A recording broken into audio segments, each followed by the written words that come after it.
तर डिझेल दरवाढीमुळे मच्छीमार अडचणीमध्ये आलेले आहेत। डिझेलच्या दरात 23 रुपयांची वाढ झालेली आहे। आखाती युद्धाचे चटके राज्यातील मच्छीमारांना बसतायत।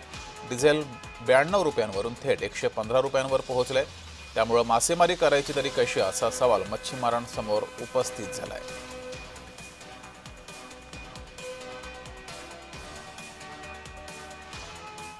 बातमी संभाजीनगरातून। संभाजीनगरामध्ये गॅस पुरवठा निम्म्यावर आलेला आहे। गॅस एजन्सी बाहेर, त्यामुळे ग्राहकांच्या लांबच लांब रांगा लागल्यात। वितरकांची पोलीस बंदोबस्ताची मागणी वितरकांनी केली आहे। आगामी काळामध्ये गॅसची टंचाई निर्माण होण्याची शक्यता वर्तवली जाते आहे। गॅससाठी इथं उभं लाईनीने उभं राहिलं, गॅसचे भाव वाढे. इथं खाया प्यायला माणसाला सगळ्या चित्रात चालू आहे हालमुळं गॅसमुळं. 60 रुपयाने तो तरी गरीब जनतेला मिळायला पाहिजे। सरकारने आता तरी धोरणाला यायला पाहिजे। गोरगरिबाचे सगळ्याचे हाल व्हायला लागले यात। 10-15 दिवस झाले गॅस बुकिंग केलेला होता, पण अजूनही आलेला नाही।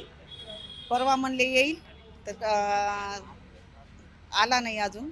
तर आले गॅसला हो बुक केलेलं।